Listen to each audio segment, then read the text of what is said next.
केंद्र सरकार ने किसानों को फायदा पहुंचाने के लिए तीन कानून बनाए, ऐसा कहा।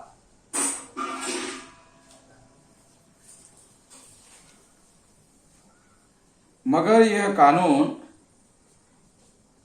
किसानों से सलाह मशवरा करके नहीं किया।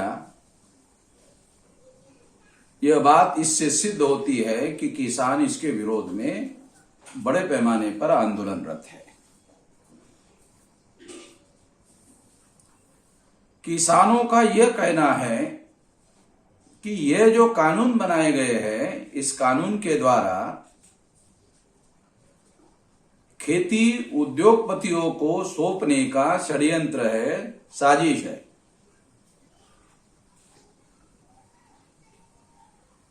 और ये बात किसानों की सही मानी जा सकती है, क्योंकि केंद्र सरकार ने जो मजदूरों के फायदे के कानून थे, वो कानून उद्योगपतियों के फेवर में बनाए और बहुत सारे कानून रद्द कर दिए।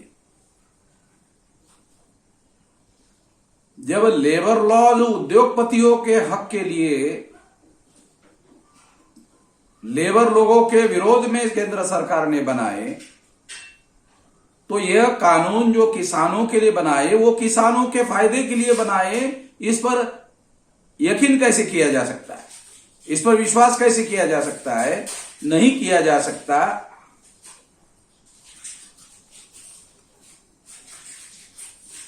किसानों का यह कहना है कि ये जो कानून बनाए हैं, इस कानून में एमएसपी की व्यवस्था करने का कानून भी किया जाना चाहिए था, ताकि किसानों को जब कानून बनाया ही है तो गारंटी वाला कानून बनाया जाना चाहिए था कि जो भी केंद्र सरकार रेट निर्धारित करेगी, उस रेट पर ही व्यापारी किसानों का माल खरीद सकते हैं, फसल खरीद सकते हैं। मगर केंद्र सरकार ने ऐसा गारंटी देने का काम और प्रोटेक्शन देने का काम नहीं किया है, ऐसा किसानों का कहना है। इसके विरोध में किसानों ने पिछले 2 महीने से पंजाब में और हरियाणा में आंदोलन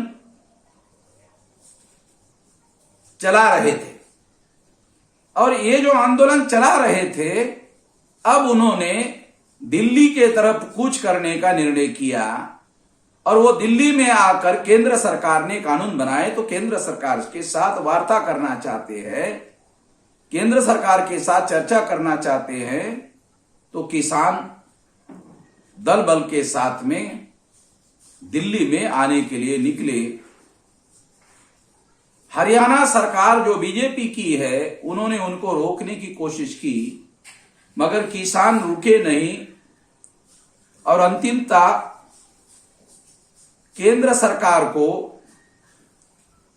बुराड़ी का जो मैदान है, उस मैदान पर जाने के लिए, पुलिस प्रोटेक्शन में जाने के लिए, शांतिपूर्ण तरीके से जाने के लिए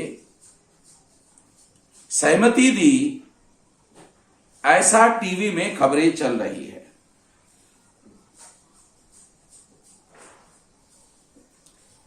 मगर शुरू में जब किसान इसके लिए संघर्ष कर रहे थे, तो इसके विरोध में केंद्र सरकार ने आंसू गैस के गोले किसानों के विरोध में छोड़े।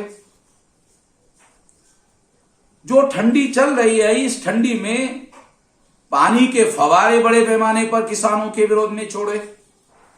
ये जो अन्याय केंद्र सरकार के द्वारा किया जा रहा है किसानों के विरोध में, तो हमारी हमेशा पॉलिसी रही है कि जो भी मजलूम है, जिसके ऊपर भी अन्याय होता है, हम उसके समर्थन में खड़े होते हैं। तो मैं उसके समर्थन में खड़े होने के लिए ऐलान कर रहा हूं, और भारत मुक्ति मोर्चा और बहुजन क्रांति मोर्चा का जो हमारा सारा देशव्यापी संगठन का जाल है, उसके द्वारा हम सारे देश भर में इसका समर्थन करते हैं। जहां भी किसान आंदोलन कर रहे हैं उसको हमारा समर्थन है। पंजाब में और हरियाणा में हमारे जो संगठित यूनिट है उस आंदोलन में सक्रिय रूप से सहभागी है।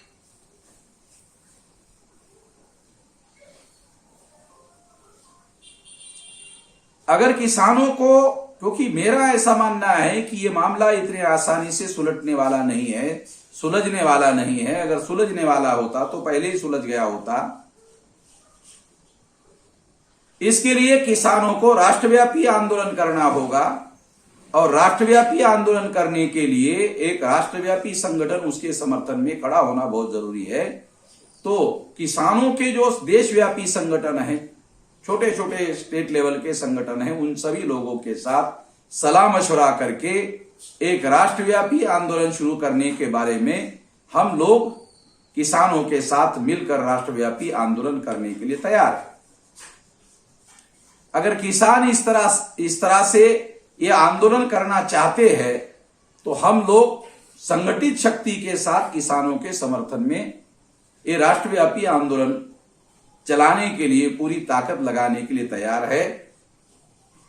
इस मौके पर मैं इतना ही कहना चाहता हूं कि भारत मुक्ति मोर्चा और बहुजन क्रांति मोर्चा का जो राष्ट्रव्यापी संगठन है इस आंदोलन के लिए सक्रिय रूप से समर्थन करना चाहता है और आगे राष्ट्रव्यापी आंदोलन के लिए भी पहल करने के लिए भी तैयार है। किसानों के संगठनों के साथ चर्चा सलाह मशवरा करके यह आंदोलन राष्ट्रव्यापी आंदोलन बनाना होगा। किसान चाहते हैं तो ऐसा जरूर बनाया जाएगा। धन्यवाद।